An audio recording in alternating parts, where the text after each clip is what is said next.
This episode is brought to you by Audible. Hi, I'm Nick Robinson. You might recognize me from Bringing Up Nick or Address the Cess, and today I wanted to share with you a few games that I think deserve a little bit of extra attention this year.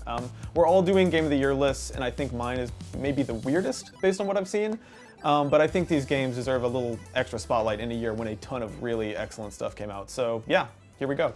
Number 4, Tilt to Live 2. Most action games on the iPhone are terrible, and it's almost always for the same reason: imprecise, shoddy touch controls. Tilt to Live 2 smartly forgoes the touchscreen completely in favor of using nothing but tilt to move your ship, and believe it or not, it works really well. Seeing the game in motion, you'd never guess it was played with motion controls, which is a testament to how excellent the movement actually feels. The game is pretty much what would happen if you took that pacifism mode from Geometry Wars 2 and fleshed it out into its own full-fledged game, complete with weird, interesting power-ups, a nerve-wracking chain multiplier mechanic, and a smart leaderboard system that always gives you someone new to compete against. Each power-up has its own multiplier trick, and because the power-ups spawn randomly, no two games begin exactly alike, forcing you to change up your combo strategy every single time you play. I really didn't expect to have an iPhone game on my Game of the Year list, much less a bullet hell game with tilt controls, but if I said Tilt to Live 2 wasn't one of the best games this year, I'd be lying to you, and I am not a liar. Somehow, against all odds, here is a zero-button iPhone game that scratched my arcadey sensory overload itch for 2013. Tilt to Live 2 is great. Not just great for an iPhone game, but great, period.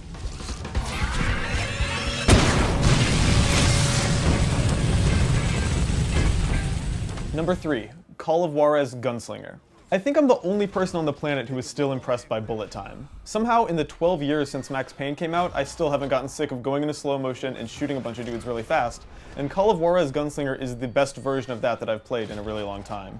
If you haven't heard of it, Gunslinger is an unapologetically arcadey, Old West first-person shooter that also happens to be everything a Twitch-based shooter should be. Every mechanic, from firing to reloading to slowing down time, looks, sounds, and feels exactly the way it should. It would be easy to dismiss Gunslinger as just a dumb good time, but it's actually a very thoughtfully designed game. Every upgrade feels significant, and instead of just making the game easier, the upgrades add depth to the game's robust combo and concentration systems. I haven't even mentioned the story yet, which is narrated by your increasingly drunk and unreliable protagonist in a really interesting way. Most importantly though, Gunslinger is a fun, fast, skill-based shooter that just feels damn good to play.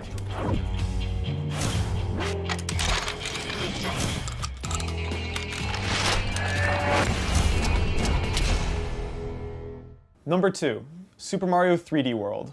Remember those secret levels in Super Mario Sunshine where they took away the jetpack and just let you do some pure platforming for a few minutes? Super Mario 3D World is like an entire game made of that stuff, and it's exactly as good as it sounds. The genius of EAD Tokyo's recent Mario games has been that they never feel too easy somehow. Anyone can pick up a controller and run straight to the end of a level, but getting all 3 green stars in each stage gets challenging from the very first world.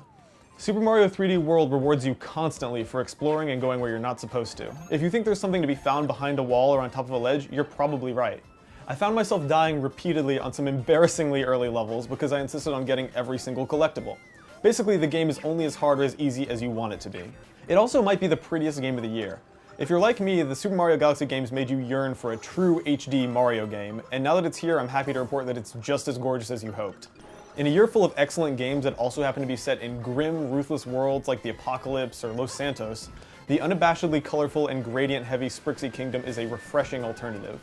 This might be the most colorful video game ever made, and catching it on the tail end of a whole generation of gray-brown shooters kind of feels like eating a 20-hour dessert that you never get tired of. Combine that impossibly polished Mario platforming with ultra-creative level design that rarely repeats a single asset or idea, and you've got a game that hardly seems man-made at all.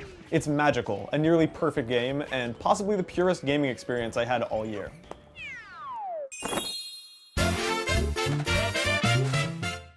Number 1, Fire Emblem Awakening. I'm not really a JRPG guy or a strategy game guy, and the whole fantasy genre bores me to tears, so imagine my surprise when my favorite game of the year wound up being all 3 of these things. The core of Fire Emblem Awakening is the characters, and straight up, there has not been a game with a cast this likable since Mass Effect 2.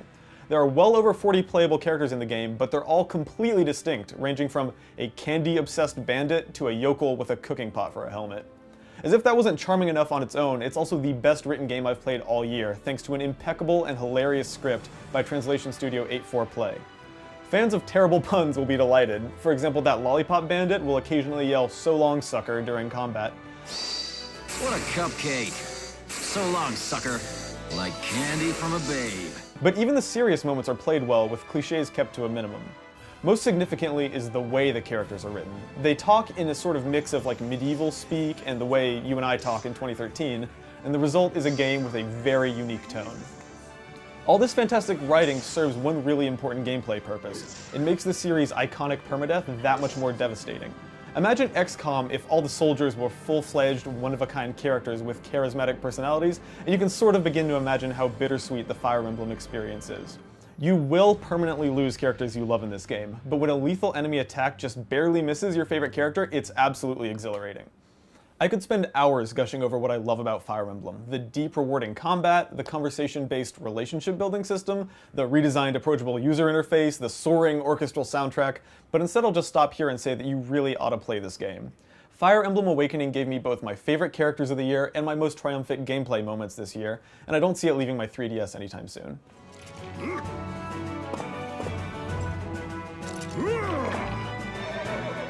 So yeah, that's my list. Let me know in the comments if you agree or disagree with it. Obviously, it's a pretty weird one, but stay tuned, because the rest of this week, everyone else's videos will be going up, and there's a lot of different games represented. So yeah, thanks for watching.